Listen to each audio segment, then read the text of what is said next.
আসসালামু আলাইকুম বন্ধুরা, কেমন আছেন? আজ আমি রান্না করব সিম আলু দিয়ে শিং মাছের ঝোল।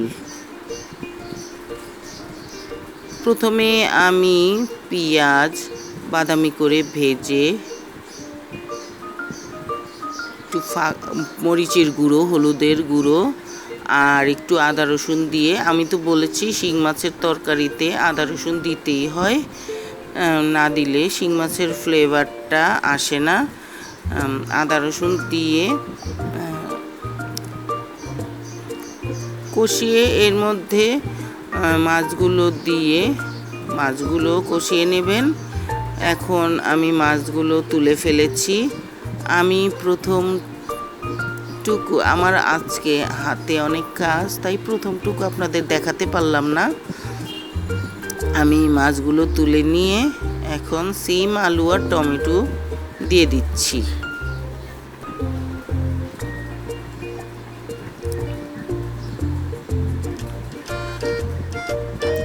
আপনারা তো শিং মাছ অনেক সবজি দিয়েই খেয়েছেন, আপনারা সিম দিয়ে খেয়ে দেখেন,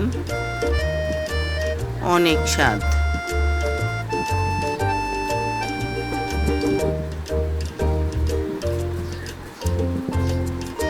এখন নেড়ে চেড়ে সবজিগুলো মিক্স করে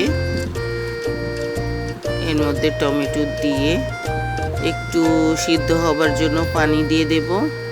পানি দিয়ে ঢাকনা দিয়ে ঢেকে দেব।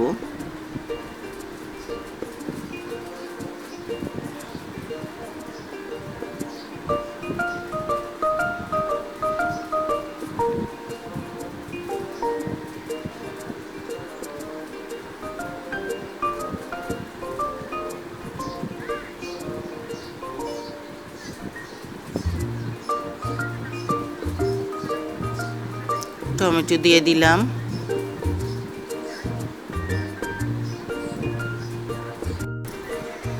পানিও দিয়ে দিলাম। এখন সিদ্ধ হবার জন্য ঢেকে দিয়ে কিছুক্ষণের জন্য অপেক্ষা করব। ফিরে আসবো কিছুক্ষণ পরে।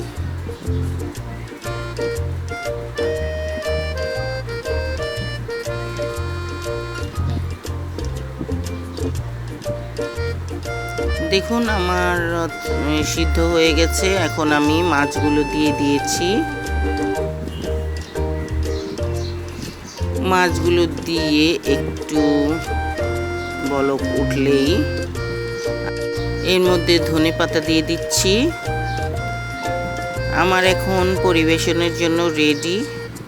দেখুন, আপনারা এভাবে রান্না করে খেয়ে দেখবেন, অনেক ভালো লাগবে। আমার এই রান্না যদি আপনাদের ভালো লেগে থাকে তাহলে লাইক কমেন্ট শেয়ার করে পাশেই থাকবেন। আজ এই পর্যন্তই, আবার ফিরে আসবো অন্য কোনো ভিডিও নিয়ে। খুদা হাফেজ।